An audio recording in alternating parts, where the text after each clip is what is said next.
Hi, this is Ron from ron@dj.com. So, here we go for another video and finally mapapakita natin sa inyo yung bagong flagship phone ng Honor Philippines na lalabas this June, yung Honor Magic 5 Pro. And makita niyo yung official box nitong high-end smartphone na ito. So, may papakita natin yung phone. And this one, yung harapan is merong 6.81 inch na more than full HD na display. Then this one, meron triple main camera on this one.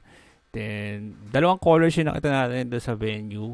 Although pinili natin yung hindi yung black color in this one. So may sa top merong speaker. Then sa kanan naman is yung volume rocker and yung power unlock button. And then sa kaliwa, malaki makita syempre. Then sa bottom, merong USB-C port, SIM tray, and another speaker. So, means dual speakers yung makita or ma-expect nyo on this upcoming high-end phone ng Honor Philippines. This one, meron pa rin siyang Magic OS based on Android 13. So, nakita nyo na naman yung RAM and ROM configurations on this one. So, syempre, since it's a high-end phone, sumilip na tayo doon sa camera. So, nakita nyo na naman yung front camera, main interface, then dive-in din tayo doon sa main camera options. Napakarami, which is fit for a high-end phone. So, may pro mode, may movie mode, may video, photo, syempre.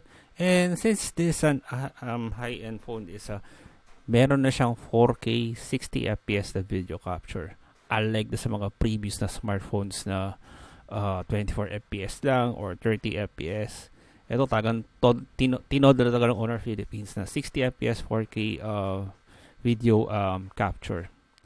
Then marami pang iba pang video modes ang Honor Magic 5 Pro on this one. So makita niyo some more, meron document, story, multi-video mode, super macro, time-lapse at iba pa.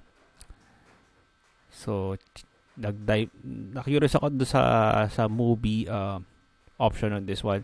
So makita niyo rin ba na meron din tayong inilatag na video samples na naka-upload separately sa ating channel. So since high-end phone, makita niyo naman yung image processing speed nung Magic 5 Pro is napakabilis. Parang blink upon eye ka nga. Ganun siya kabilis. So, ito nga pala, i-launch siya sa Pilipinas this June 8, 2023 sa Honor Philippines Facebook page. And curious ako kung gano'n magiging pricing nito since yung previous na high-end phone ng Honor is around 50,000 pesos. Yung kung natatandaan nyo yung Magic 4 Pro na nasa ganong price range. I don't know how Honor Philippines will put an SRP on this one. So, atin nyo yung drop-down menu, wala namang pinagbago. And ito, chinek natin to, napaka-importante na nakita natin to weeks ago pa.